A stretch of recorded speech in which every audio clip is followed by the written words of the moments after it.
आइए भैया। हाँ। ये होली के महीना में अच्छा एगो देवर बड़ा अपना भौजाई के परेशान कइले बड़ा करता और है अपना मरद भी फोन लगा के का कहत तरी केंगने बे भाव में कहत तरी कह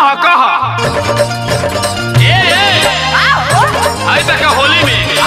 बड़ी की जना होते बाबू काहे खाती ए मनु को भौजी बड़ी न लग के पिचकारी लेके घुमत रही हो भाई जख्मी की कंपनी थोड़ी जखम तो फिचकारी लेके घुमता नहीं ए बोले न भैया कौन निखन हो। अरे दादा ई बीजन करत रे बड़ी हो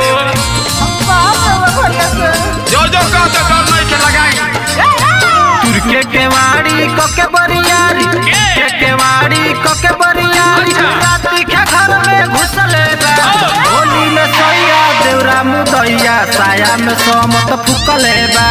होली में सैया देवरा मुदैया साया में समत फुकले बा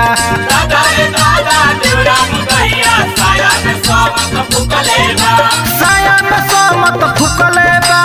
साया में समत फुकले बा होली में सैया देवरा मुदैया साया में समत फुकले बा होली में सैया देवरा मुदैया साया में समत फुकले बा होली में सैया देवरा मुदैया साया में समत फुकले बा। ए राजा अरे आई ना का करे अरे बड़ी बदमाशी और करत रही रवि गेम बारे नु रवि भाई राव बड़ी बदमाशी करत अरे लइका वाला का बाबा का भइल बा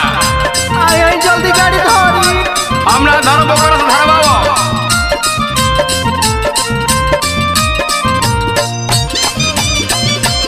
जाय दो आज होली भरनु ओकरा बच्चा के पूछबो ना करी सागो बतुआ भ तब हमरा के परेशान करत रखले बड़ा रहे लड़ियाइल ढेरे दिन से मुँह झौसा चढ़ते फगुनवा मुआना मारे दिहल चौका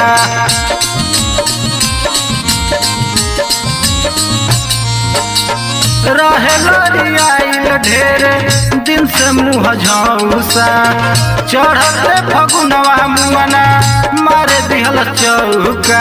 लेके हो लोढ़ा सिलवट पमोरा लेके हो लोढ़ा सिलवट पमोरा गरम मसाला फुकले बा होली में सैया देवरा मुदैया साया में समत फुकले बा होली में सैया देवरा मुदैया साया में समत फुकले बा। हई देखो हई सागर भरौली से रामा का मिस्त्री मोबिल पोल्टी कर दी हाथ करिया हो गइल बा आ धर्मेंद्र जी लोडिंग कर दी हो कि नहीं हुर गइल बानी हई देखी हई ज्योति जी करके दोसरे के मेहर में अपन हक बनावत तर जा राम इनका मेहर में हमरा मरल से रात खानी जखमी जितेंद्र फरी यावया के केस के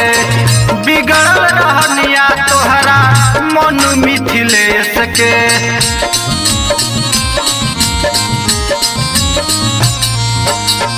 जखमी जितेंद्र फरी यावया के केस के बिगड़ल रहनिया बादी